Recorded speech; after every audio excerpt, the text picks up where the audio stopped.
Thank you everybody for coming. Thank you to the Kashkerman family for hosting. So Hashem, your home should enjoy your new home, and your home should be always full of bracha, full of limud haTorah, full of gemilut chasadim, hachnasat orchim be'ezrat Hashem.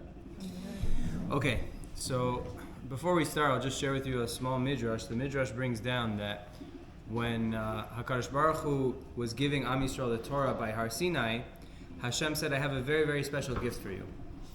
So Am Yisrael said, what's the gift? Hashem said, I have this gift called Olam Haba. So Am Yisrael responded and said, what's that? What's Olam Haba? Give us a taste. So Hashem said, you want me to give you a taste? I'll give you a taste. I'm going to give you something called Shabbat. Shabbat is a taste of Olam Haba. Oftentimes we get very caught up in the nitty gritty and like, oh, we're allowed to do this, we're not allowed to do this, this is annoying, this is difficult. But we have to remember that the ultimate purpose of Shabbat is it's a disconnection from the Gashmiut. We disconnect from doing any productive act, any Gashmiut act, and we indulge in the Ruchniut. And even though we have meals and we do Gashmiut things, but we do those things, Rav Dessler writes, the reason we do those things is because that's the way that we show something is mechubad. That's the way we give kavod to something. When you have a very important person coming to visit you, you make nice food, you wear nice clothing, you set the table very nicely. So we do those things for Shabbat, but productive acts we refrain from because we're supposed to realize that Shabbat is really a time to connect. It's a time to focus on ruchniut and disconnect from the Gashmi. So that being said, let's get into the malacha that we're going to speak about today. So today we're up to the malacha of Dosh. The first 10 malachot, or 11 malachot really, spoken about in the Mishnah talking about what's asur and mutar, the malachot of Shabbat. First 10 malachot have to do with the process of making bread. So Dosh is after the first thing you have to do is you have to plow, and then you have to plant, and then you have to harvest, you have to cut the wheat. And then what you do afterwards is Dosh. Dosh is called threshing. What they used to do is they would put all of the wheat in like all over the floor, and they would have this board with nails on the bottom, and they would have an animal pull the board and something heavy on it. The person would maybe stand on the board to exert pressure, and the nails would drive over all of the grains, and that would cause what's in the grain to be extracted, what's in the shell to be extracted, would cause the grain to be extracted from the shell, basically. That's the malacha of Dosh. And the way it was used in the Mishkan was all the first 10 malachot that have to do with the process of baking bread, the way they were used in the Mishkan was they were done for the samanim, the different herbs that they had that they used to make dyes and colors to dye certain things in the Mishkan. So this malacha is it's an all-encompassing malacha. It really touches on a lot of different practical things. So the yesod, the foundation of the malacha, the idea of the malacha is it's extracting something from something else. So let's get a little bit into some practical applications. So the first practical application, which by the way, some of the things are going to be asurim mideoraita, some of the things are going to be asurim midirabanan. Like with any malacha, there are some things that are clearly asur in the Torah, and some things that Chachamim instituted are going to be asur because either they're very similar to the malacha or they might lead to somebody doing the malacha. So the first thing that this malacha is, the first application we're going to talk about is peeling things and extracting things from their shell. So the Torah didn't say ever that it's asur to eat. Certain foods come with a shell, they come with a package, and the way to eat them is to unshell them, deshell them before you eat them. For example, like edamame, let's say. You take it out of the pod as you eat it. That's part of the process of eating. That the Torah didn't say it's asur. But there are certain things that deshelling it is not part of the process of eating. Deshelling it is something that happens way beforehand. Something that happens before they put it on the shelves. Either they deshell it to store it, or to sell it, or whatever it may be. Those types of things are asur to deshell on Shabbat. So a practical thing that all the poskim talk about is, what about peanuts, pistachios, walnuts, right? Things that come in a shell like that. What's the halacha regarding those things?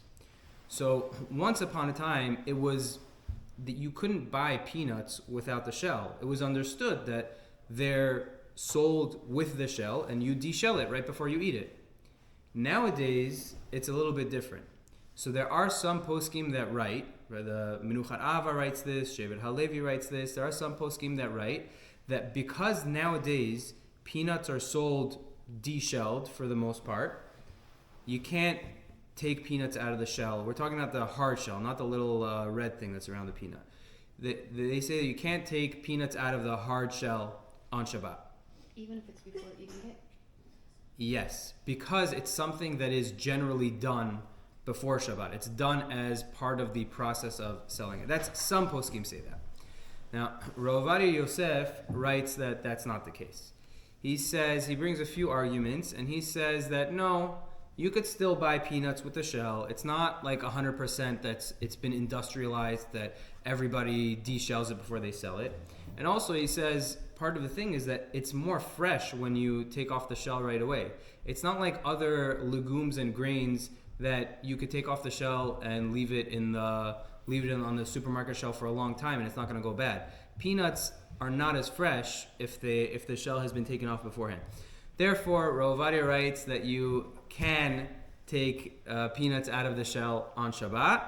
And if somebody wants to be machmir, there is room to be machmir. If somebody wants to be machmir, maybe you could do a beshinui or something like that. But the halacha is that it's mutar. You're allowed to take peanuts out of the shell on Shabbat. Okay, so next practical application, which is probably a word that most of us are much more familiar with.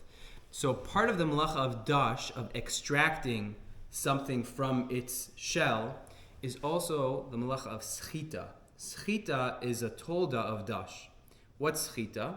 So schita is squeezing fruits to extract the liquid, the juice. So when it comes to schita, it's important to know that there are 3 levels. The Gemara talks about 3 different levels of fruits that a person would squeeze. There are some things that what you're squeezing out is the main product, and what you're squeezing from is a secondary thing. And the two examples of that are olives and grapes. Right? Olives are made for olive oil. That's really the main product of olives, is olive oil. The olive is a secondary thing, but the oil is the more chashuv part. Also grapes, the main product of grapes is really wine. Grapes are there to produce wine. That's really the main product of grapes. Therefore, those things, squeezing them to extract the main product would be deoraita. So squeezing grapes on Shabbat, squeezing olives, and nowadays it's different. Nowadays the olives that we have are pickled. We're talking about fresh olives to make olive oil. If you squeeze an olive from a can, it's not going to get you olive oil. Right? But squeezing those types of things would be deoraita. There's a second level that there are fruits that sometimes people would squeeze to get juice, sometimes not. So maybe, for example, oranges, different types of berries, those are not asur mideoraita, it's asur midirabanan to squeeze those. And then you have a third level of what the Gemara calls shar perot, other types of fruits or vegetables that are not juiced. They're just, people don't juice them. Those, it would be mutar to squeeze on Shabbat. Now, the thing is that the poskim write that nowadays really everything is juiced. Pretty much everything is juiced. You go to the store, you see carrot juice, you see kale juice, you see, broccoli juice, like everything is juiced. So for that reason, the Nishmat Shabbat writes that nowadays pretty much nothing can be squeezed because nothing fits into that last category of things that are not juiced. Maybe like a potato or like a radish or something you could find, if you think about it, things that are not squeezed. But pretty much all other fruits that we could think of are squeezed, and therefore it would be asur midirabanan to squeeze them. Now that being said, the halacha talks about lemons. So what's the deal with lemons? So the Shulchan Aruch writes that you're allowed to squeeze lemons, and he gives 2 reasons why you're allowed. And we're going to see whether or not those are applicable nowadays. One reason why he writes you're allowed to squeeze lemons is because lemons are, you don't drink lemon juice by itself. Meaning the other examples, you'll find kale juice that people, you'll have it in Whole Foods, you'll go and you'll find kale juice and people will drink it like that. Or whatever, they have these different juices of other fruits that people will drink the way it is. Lemon juice, nobody drinks it by itself. Therefore, lemon juice will still fit into the category of things that nobody squeezes, because nobody squeezes to drink its juice by itself. That's one reason. According to that reason, so that's still true nowadays. People don't just squeeze lemons into a cup and drink lemon juice by itself without adding sugar or water or anything like that, right? So if the reason is that, if that's the reason that we're going with, then we would be allowed to squeeze lemons nowadays also. The second reason given why the Shulchan Aruch writes that it's mutar to squeeze lemons is because lemons are always squeezed into something else. Back then, they wouldn't bottle lemon juice. They would squeeze lemons into whatever they want. They have tea, they squeeze lemon into the tea. They have, coffee, whatever drink they have that they want to squeeze lemons to, they'll squeeze it into the other drink. They'll never squeeze it into its own container.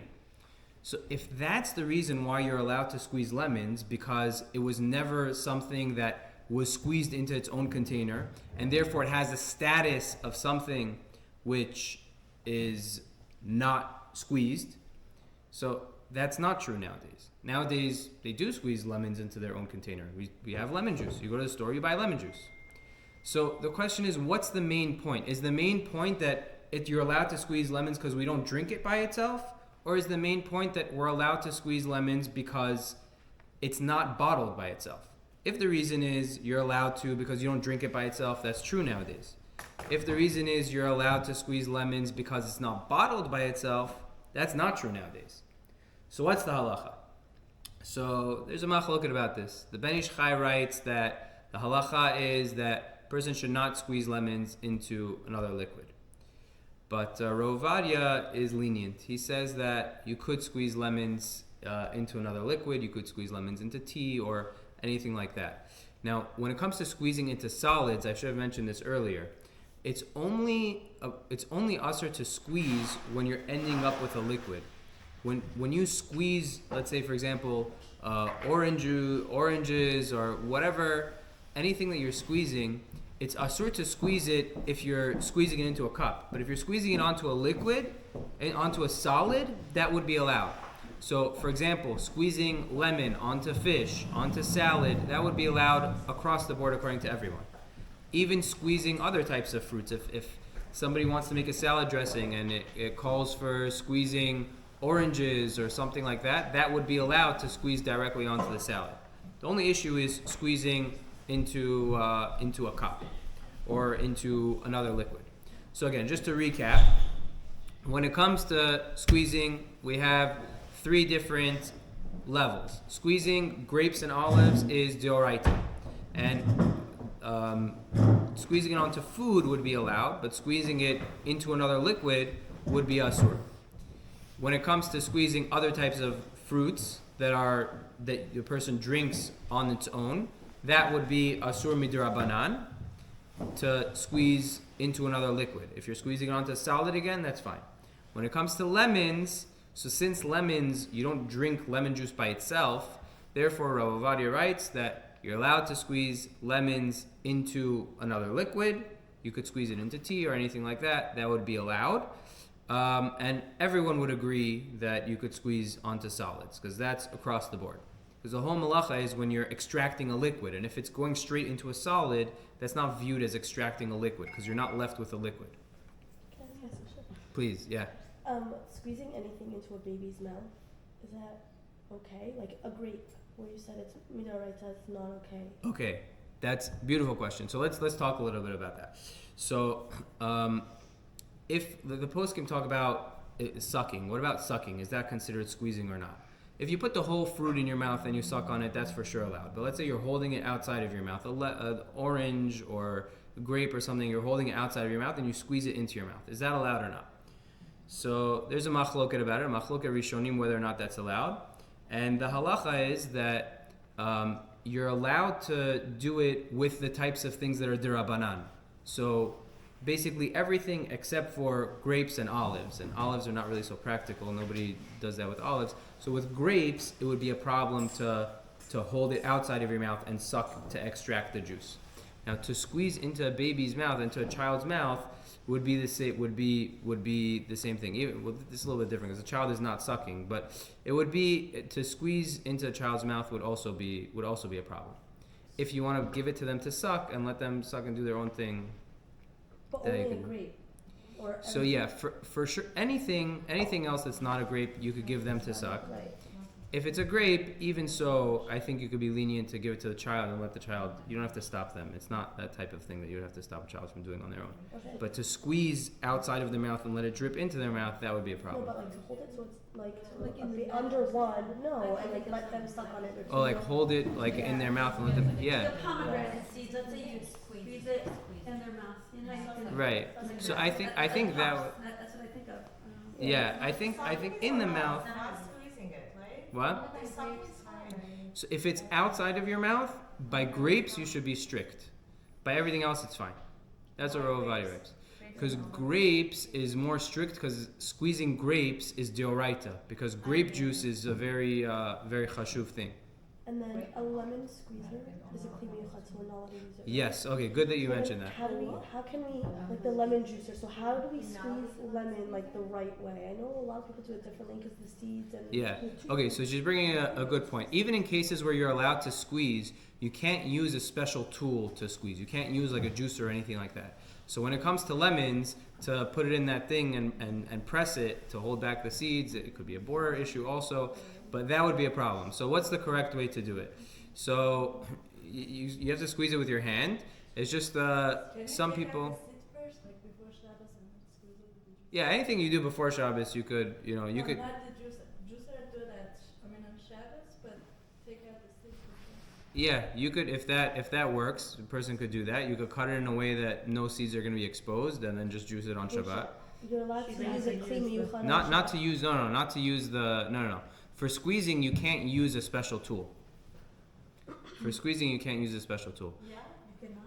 You cannot? You can't use a special tool to squeeze. You could squeeze the lemon, but you can't use a special tool for it. What about a fork? Straight on the side? Yeah, you have to use your hands.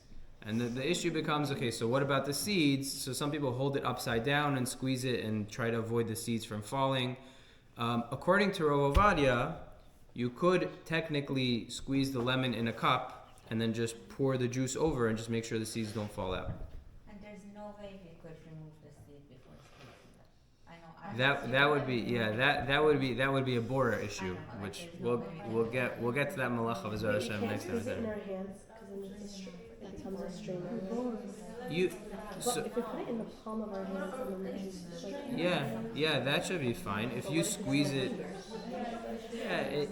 if you're allowed to take you're allowed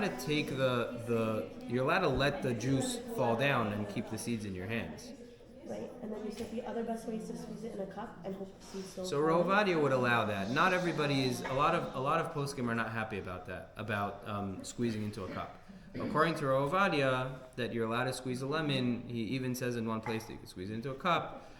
According to that, you could squeeze it into the cup, and then you'll be left with lemon juice and seeds in the cup, and you could just take out the juice without taking out the seeds. And if the seeds fall, let's say we do the actual way it falls in the salad, you could remove the seeds with some like vegetables, right? Yeah, so there's a Taz that says if you're you're taking out the whole mixture, you're not just taking out the bad thing, then that would be allowed. You could use the edges of the cup or a bowl to squeeze the lemon. You mean like to Squeeze it on the do rim. like a, yeah, that's not that I don't think you're doing that's just, it's convenient, it's there, and instead of like you putting your finger there, you're just pressing it against the thing. I think that should be fine. You can't use a knife and fork. Yeah. Sorry. Yeah. So first of all, to squeeze it on my hand, that's not considered bored because the I don't think so. If you're holding the whole thing, not on the palm of my hand, but over my fingers. yeah, so that might be considered like a strainer, similar to a strainer, to use your fingers to strain. The lemon by itself. Yeah, you could put the lemon in your mouth and spit out the seed. You can- Yeah, And then that would be we allowed. talked about if we So some squeeze Yeah. lemon. Sorry. Some poskim have an issue with the cup, right? To just do it in the cup. Some poskim do have an issue with that, What yeah. if you have, no lemon juice, but what if you have oil, salt, pepper, and you're doing the lemon, so you're adding it to another liquid? Yeah, that would be according to Rav Ovadia that would be okay. That would be fine. But just Rav Ovadia says that. Yeah, but there are other poskim that also go with it. Spin it out. Spin out the seeds. I don't mind seasoning my salad. Could you, is I it really better don't if you take the know. lemon It's and not like take like a toothpick or something to make sure there's a lot of seeds so the I seeds always don't use out? that. Ooh, that's a good question. I end up eating the seeds. That's a good question. Like it's not on Shabbat, it's not on Shabbat. Like I take the lemon and I put holes in the toothpick and that's what you squeeze. I don't know how to just like That's a very good question. Let me, when we get to borer, bli neder, I'll look into that. It's a very good question. Okay. I did ask, Yeah. I don't know if this is applicable, I asked Rabbi Hakakin like some ways to do it with the seed. He said you can scoop up the seed and put it in your mouth and suck on it. That's one way. If you enjoy it, obviously. Not everyone's way. Yeah, that way you're not taking the bad out of the good. You're just taking the whole thing and putting it in your mouth. Could do that. Wait, we can't use a knife to juice it? It's not meant for it. Even though it's not meant for it, Because I like the pulp. We're not allowed to get the pulp out? right. That's a really good question. I don't know. It might. I mean, it's not really a kli hamiyuchad. It might be mutter, but I'm not 100% sure. Not 100% sure. Yeah, we'll find out. It could be. It could be that it's mutter. I'm not so fully confident, so I'm not ready to say it. Okay. Okay. Let's try to move on to the next thing. Yeah. Some persons call for like a fresh squeeze of orange. You have to put it on a salad or. Oh, so with only with lemons is there a heter to put it in the cup and then pour it onto the thing. With orange, you have to do it directly onto the salad. But an orange is easier to avoid the seeds because they're not as deep, and you can just cut it in a way that you won't juice the seed part. But you can't pour it in a cup with like olive oil and salt. and Yeah. pepper. So with the orange, Part of it has to go directly. it has to be directly squeezed into solid. Can't be squeezed into a liquid with oranges. The reason is because juicing that fruit is common. Is that it? Yes, because people juice lemons, juice oranges to drink them. People don't juice lemons to drink them. Okay, let's move on to the next thing. So the next thing in halacha that the halacha talks about is what's called schitat kivashim, things that are pickled. Basically, what about squeezing things that what's absorbed in them is not their natural juice? For example, you have a pickle, and the pickle there's just too much vinegar in it, it's too sour, and you want to like squeeze it a little bit to get the vinegar out. Or you have some food that's like, it's just too oily and you want to squeeze some oil out or something like that. So if you're squeezing it because you want the food to be better and you don't want the liquid, that would be allowed. If you're squeezing it because you want the liquid, let's say somebody's a big fan of pickle juice and they want to squeeze the pickle to drink the juice or whatever, it's supposed to provide a lot of hydration apparently. So if you're doing it for the liquid, that would be a problem. That would be asur. So it comes out that if a person wants to squeeze a pickle or squeeze some food that has too much oil in it to get the oil out, to get the juice out of the pickle, that would be allowed. Now we're going to talk more about this when we get to borer, but with regard to schita, same thing is true by tuna. You have a can of tuna and you want to squeeze out the liquid, you're doing that so that the tuna is better to eat. That would be allowed. You're not doing it because you want the liquid, right? Now there could be borer issues with that. You're using a kli perhaps if you're using the lid of the tuna can to press to get the juice out, that could be borer with a kli. Some poskim say no, maybe you're only using that because you don't want your hands to get dirty. But as far as schita is concerned, there wouldn't be a juicing issue. There wouldn't be an issue of squeezing. But there may be other issues involved, which B'ezras Hashem we'll get to. Okay. One more time? Question? It doesn't consider borer? It may be considered borer. It's it's part of the question of whether or not it's considered borer is you're allowed to take what you want. Now, when you do this, when you have like a liquid mixed in with that solid and you dump out the water, is that viewed as taking out the water, or is that viewed as, no, I'm taking the tuna, I'm taking what I want, and I'm letting everything else just fall out? Is that considered taking good from bad or bad to good? That's a discussion. And then the other discussion is, am I using a tool? You're not allowed to use a tool to do borer, so is the tuna can lid considered a tool? Those are discussions that B'ezras Hashem we'll get to. Okay, so another type of schita, another form of schita, aside from fruits, is with clothes. Schita of, with clothing, material, right? So when it comes to material, there's two melachot that involve schita. One melacha is Dosh, what we're talking about, extracting the liquid from the clothing, from the material. There's another melacha of melaben. What's melaben? Laundering, doing laundry, right? So part of doing laundry or washing, bleaching, whatever, it's all the same thing. Part of doing laundry is wetting something and squeezing out the liquid. So these two melachot are kind of overlap a lot when it comes to squeezing materials.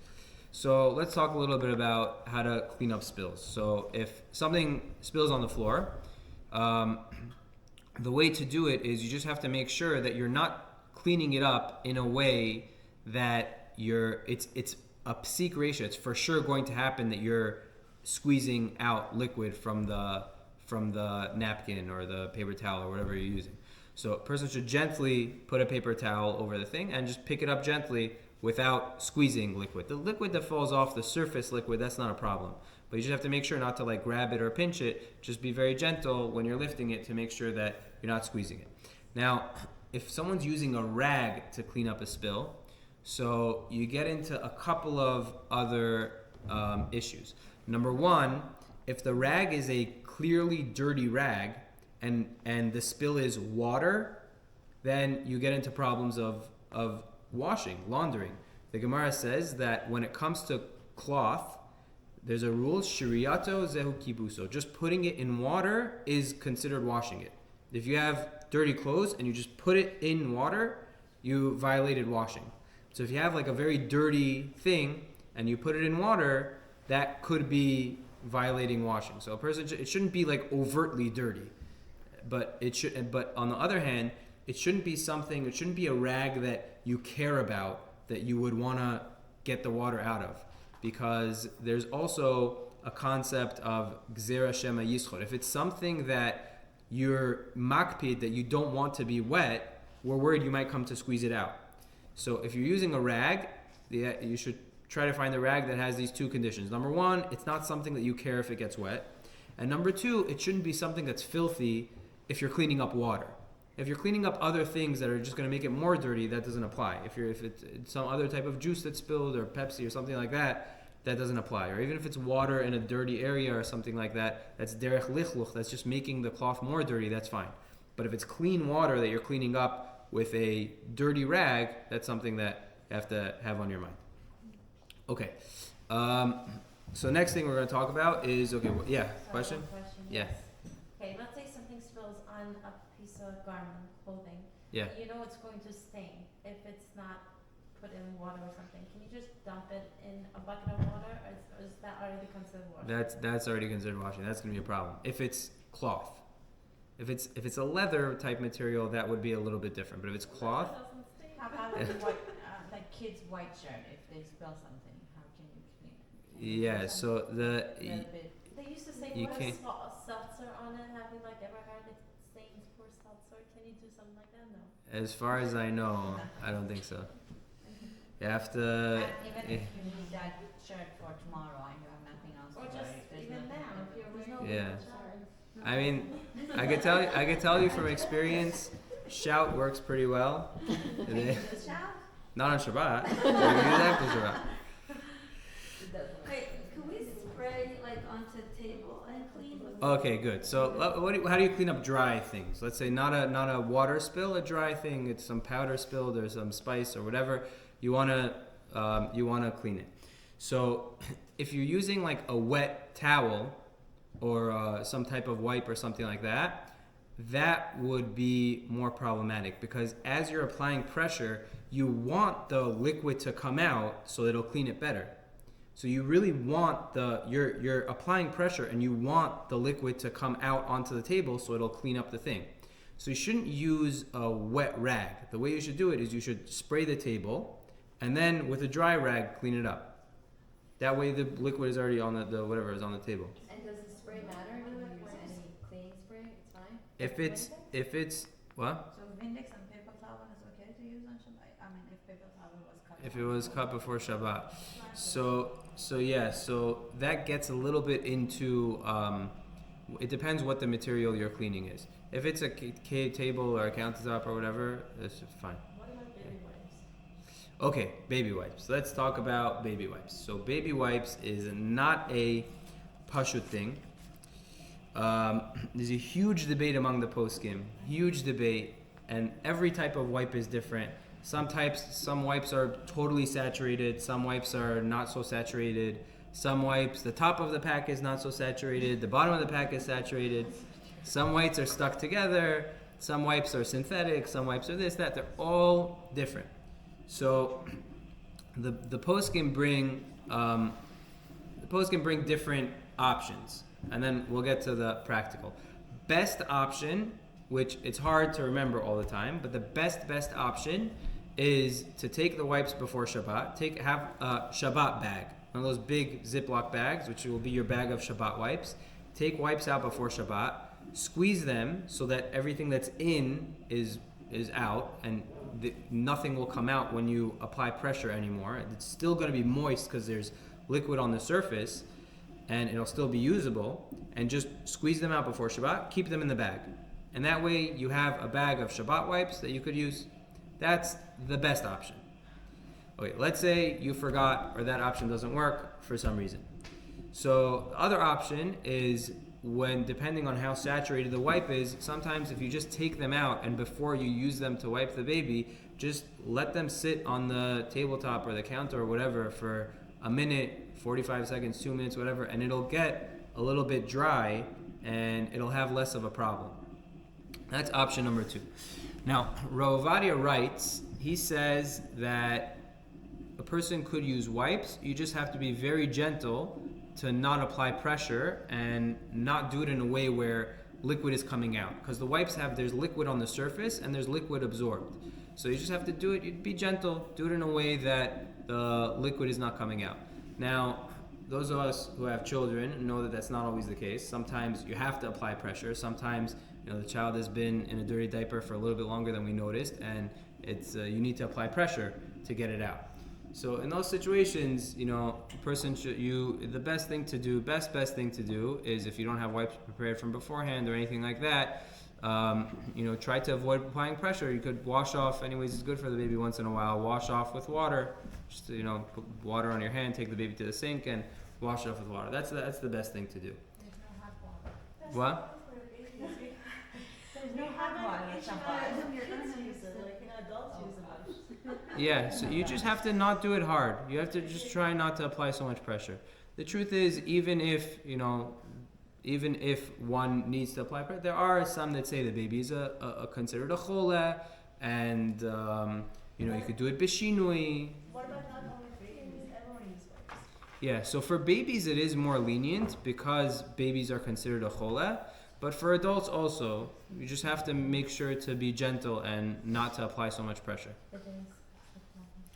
Okay, so let's move on to the next thing. So the next thing we're going to talk about when it comes to schita is schita of hair. So the poskim write that schita of hair is also asur, and it's asur midrabanan, because water gets absorbed into fabric. It really gets absorbed into the fabric. With hair, it's a little bit different. The water is not absorbed into the hair the same way it's absorbed into the fabric. But there are many strands, and the water is in there.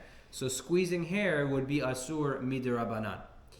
Now, that being said, it's practical applications. If someone is coming out of the mikveh or their hair is wet, they should have to make sure not to squeeze it. And the way to dry it is just to put a towel and to lightly lightly pat and make sure you're not squeezing and applying so much pressure. Now, this also segues into using brushes on Shabbat. Like, let's say a toothbrush or brushes for the dishes or things like that.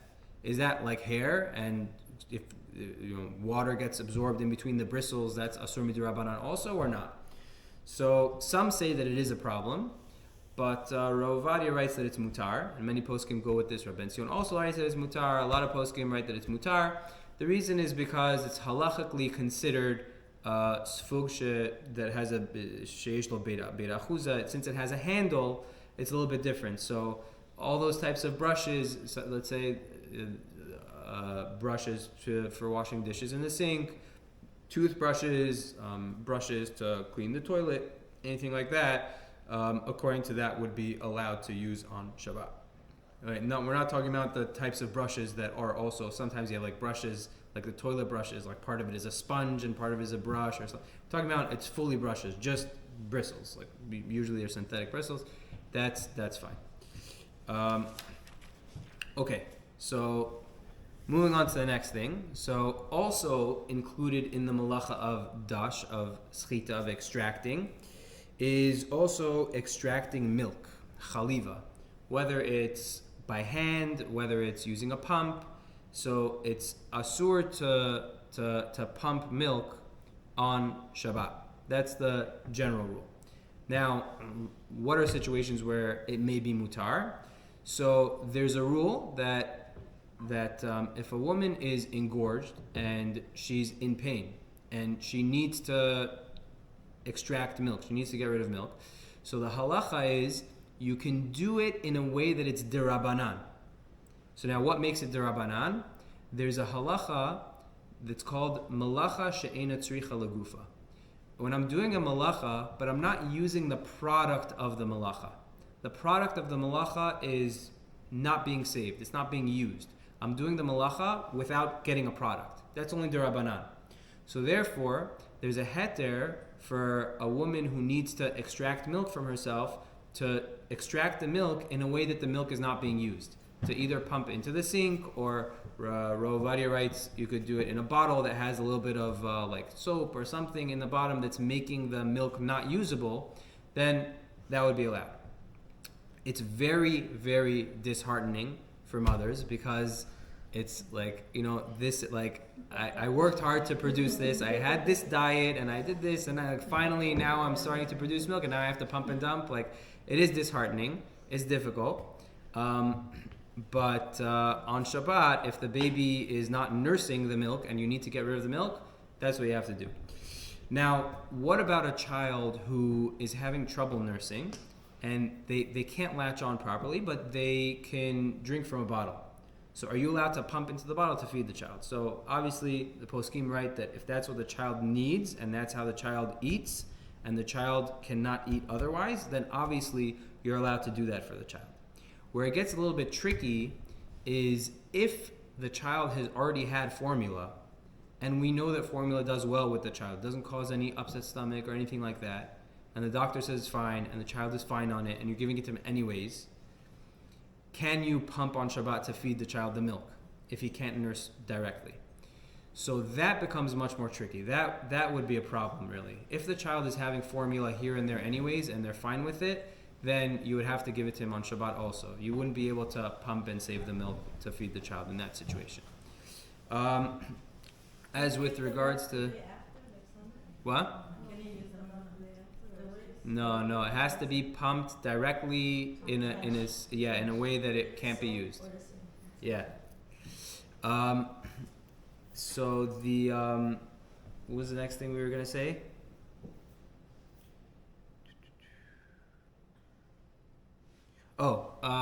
Some people asked, is it better to use a manual pump, an electric pump?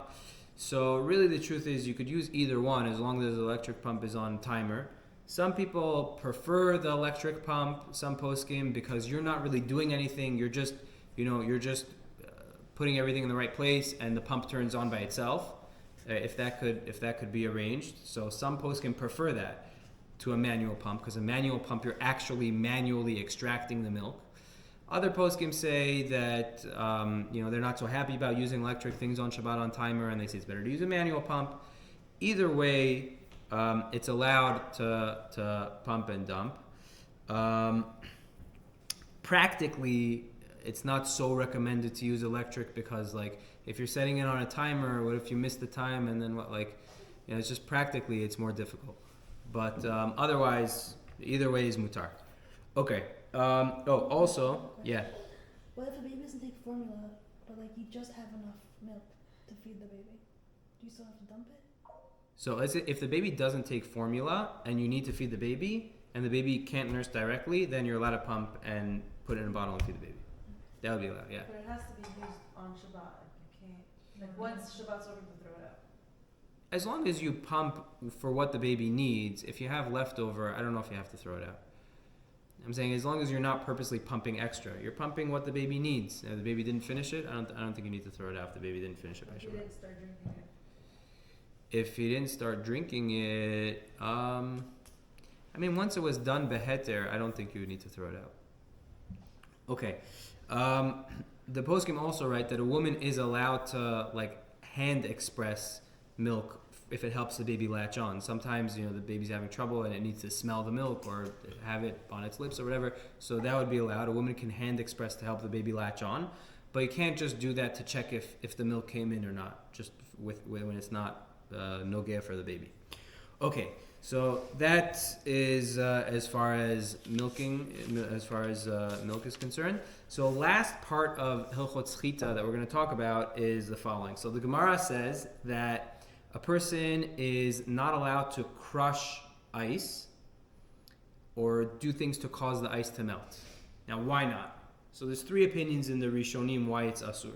Rashi says some very interesting reason that's very hard to understand. Rashi says something very vague and unclear. It's similar to a malacha. That's what Rashi says. So Rashi is not so clear. The Rambam says, well, it's similar to squeezing other things.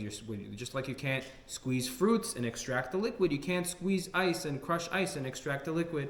So it's part of this whole decree of squeezing things to extract liquid. And the Sefer HaTruma writes that it's a totally different reason. It's because it's nolad, it's molid. You're creating a new item. It was a solid, now it's a liquid. You change its form, you created a new item, and that's muktzeh. So for Sfardim, the halacha is like the Rambam. Sfardim go like the Rambam in this situation, that the reason that it's asur is because it's similar to schita, it's similar to extracting liquids from a solid. And Ashkenazim go like the other opinion, like the Sefer HaTruma, that it's actually muktzeh. Now, what's the difference? Why does it matter who you go like? So it makes a big difference because according to Sfardim, it's only asur to actually do something to physically make it liquid, to make the ice liquid. But to put it in a place where it will become liquid on its own is fine. So you could put it somewhere, you could put the ice somewhere, you could put ice cream in a place where it'll defrost faster or liquefy faster, or you can put pieces of ice into a drink even though it's going to make it liquid faster or whatever like that. Some Ashkenazim would be machmir on some of those things.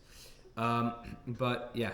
So if I have ice put on the table, Yeah. and the ice melts, can I drink that water? Yes. According to Sfardim, you could drink the water. Ashkenazim might be machmir. According to Sfardim, you could drink the water. So the practical applications are, like, for example, I know my kids are big fans of ice pops, and sometimes they like it when it's like slushy, so like you want to like bang on it to make it slushy texture. That would be a problem. Or if you have a drink, some soda or something in the freezer, and you want to like stick a utensil in there because it's frozen and make it slushy, those things would be problems. What? Or ice cream, sometimes it's too frozen to cut, so you just kind of bang onto it to get melt. Oh, if you're trying to take it out, you're not. But it's because it's so frozen you can't get in, so you try to kind of like melt it. So you, cut it. yeah, so you can't do things to try to melt it by hand, like using using a tool or something like that. But you could put it in a place where you let it, what's it called by itself? You let it defrost by itself. You could put it in a situation where it'll defrost faster by itself. So to make That you slushy on could do. Shabbos is not allowed. To take ice and make it slushy would not be allowed. Yeah. So we can put soda. This is new to me. You could put soda in the Yeah. freezer, you just can't. You could put soda in the you just can't freezer. slush it. You just can't if it's frozen. You And can't. then, like, You let can't. it You fry can't more. smash something frozen. That's the thing. Like they do it with grape juice all the time. They put it in the freezer and they like bang on it to like make it. Yeah, so you shouldn't do things. You could put it in a place where by itself it'll become slushy, but you shouldn't do things to make it not a block of ice anymore. Right? Can you make ice? You can make ice if you need it for Shabbat. Okay. Yeah, you can make ice as long as it's being used for Shabbat.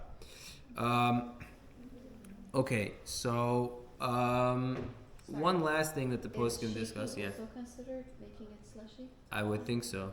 So to make a mixed drink when you're adding ice is an issue?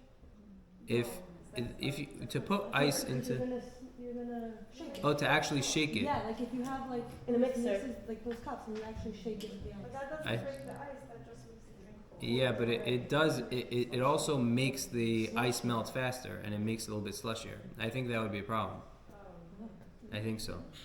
I think that would be a problem. The bartender said. One last thing before we end that's applicable here in Baltimore is the poskim talk about shoveling snow or putting salt on snow or things like that. So if need be, the best thing to do is you could get if a person has a goy that's available to do it, to put some ice on the snow, that would be the best. If it's dangerous and people could get hurt, so if need be, the person would be allowed to do it, to put salt. What did I say? Put ice? I didn't put salt. Yeah, to put salt on the snow.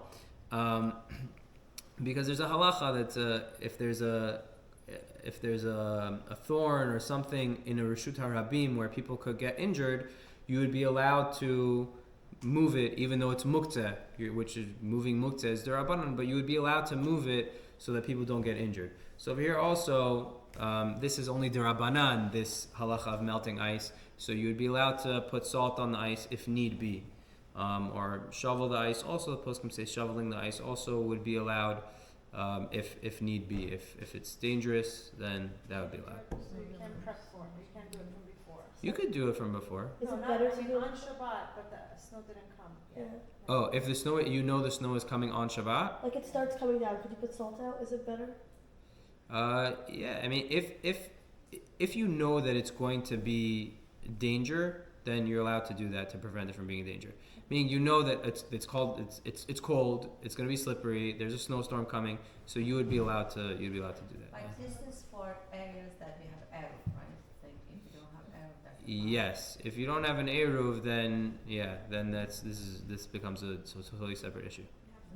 Going back to the pumping, if the woman is the lady, she's not in pain, but she's scared.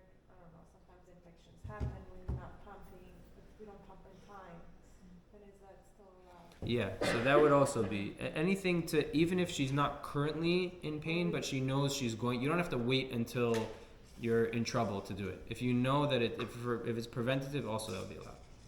Okay, and if it's gonna reduce her milk, is that also? Oh, so you're saying if she's worried she may not have enough milk. So if she's worried she may not have enough milk and she wants to pump, let's say the baby can't nurse. The baby's not available to nurse right now. The baby can't nurse, and the mother is really worried that she's going to lose her milk. So I think it depends on how likely it is that she's really going to lose her milk. I think if that comes up, a person should ask a shayla based on their situation. Okay. Thank you so much, everybody, for coming.